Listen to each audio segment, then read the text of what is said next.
Você poderia falar um pouco sobre a prática junguiana em atendimentos online?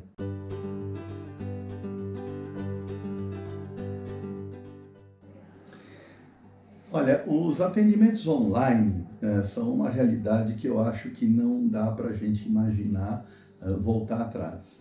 Eu, particularmente, tive as minhas primeiras experiências há mais de 15 anos atrás, que era IP-IP. A gente usava um instrumento, uma ferramenta que era do Windows, chamado NetMeeting, porque eu atendi um indivíduo que estava num processo e num momento muito importante do processo, e ele foi transferido para Milão, trabalhando numa grande corporação, e ele não queria interromper o processo, e aí surgiu a ideia de fazermos assim. Como já existia um vínculo, já existia um caminho adiantado, ele já estava terapeutizado, e terapeutizado é legal, porque é aquele indivíduo que quando ele vem para o encontro analítico, o analista fala o que você trouxe para trabalharmos hoje. Né? Trabalharmos em você, de você, porque ele que está no processo. O analista é um espelho o menos deformado possível para ajudar o indivíduo a se conhecer e se perceber. E olha, foi muito rico, eu estava muito resistente e acabei achando fantástico. Por conta disso, eu acabei comentando numa palestra na PUC, aqui em São Paulo, isso aqui naquela época, que eu estava tendo essa experiência, isso há 15 anos atrás. E acabou, uma das pessoas que estava no auditório tinha um filho, coincidentemente também fora do Brasil, nos Estados Unidos, brasileiro, que já tinha tentado 3 vínculos terapêuticos lá, mas por conta de conflitos culturais, conflitos sociais, até da língua, ele não conseguia se entregar para um processo, né? Estabelecer um vínculo analítico interessante. E acabamos fazendo uma primeira sessão e foi maravilhoso também. Eu atendi ele quase um ano, quando eu tive a primeira oportunidade de conhecê-lo presencialmente. E foi muito rico. Óbvio que o setting terapêutico, numa relação face-to-face, né, ou seja, no presencial, ele é muito mais interessante, porque a energia é outra, você tem a percepção até dos cheiros subliminares, né, os feromônios e os gestos, porque na câmera você está olhando basicamente um enquadre de corpo, você não vê toda a expressão corporal e tudo. Então tem perda sim, é uma bobagem a gente achar que não tem. Porém, eu vejo que hoje é uma alternativa muito importante diante da realidade de trânsito, da realidade de distância, de vínculos que já estão acontecendo e assim por diante.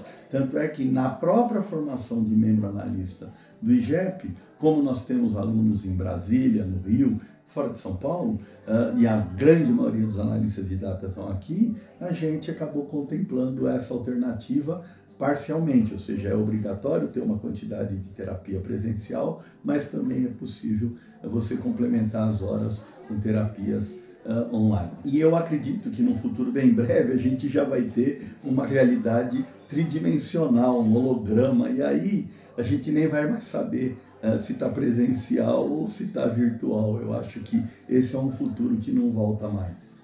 Qual a relação entre mitologia e a psicologia analítica? A mitologia é uma área de estudo extremamente profunda, e Jung se encantou demais com os mitos, com os contos de fada, porque a ideia de complexo para o Jung foi fundante. Ele começa a estudar os afetos que desencadeiam emoções e emoções que ficam além daquilo que a gente poderia chamar de naturalidade, fazendo fortes repulsões, fortes atrações ou até comprometimentos intelectuais e orgânicos de complexo. Tanto é que ele diz, olha, nós não temos os complexos e que nos têm.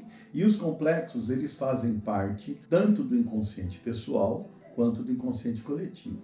A casca do complexo, ela tem toda a dinâmica existencial, da concepção até o aqui e agora de cada um de nós.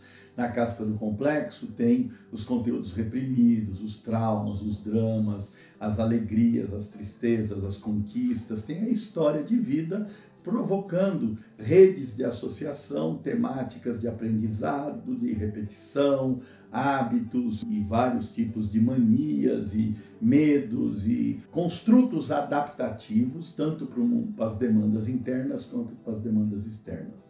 Porém, o complexo também tem um núcleo. E quando você aprofunda no complexo, você vai chegar nas estruturas arquetípicas, porque na profundidade dos complexos nós temos os arquétipos. E aí nós já estamos falando de questões que saem do pessoal e já vai para o universal, porque você vai atingir o inconsciente coletivo. E dependendo da intensidade e da autonomia do complexo, o indivíduo deixa de estar vivendo um drama que é dele e passa a viver um drama que é universal. Ele passa a assumir inconscientemente a personalidade de um dos representantes das histórias da mitologia universal. Ele vai viver a história de Odin, de Thor, de Afrodite, de Deméter, de Jocasta, de Édipo, de qualquer um desses seres, porque na verdade a mitologia representa a história da nossa própria existência. Então é muito rico e é nesse sentido que nós temos este ano de 2020, o congresso, o 5º Congresso Junguiano do IGEP, falando sobre os mitos e essa potencialidade arquetípica dos mitos.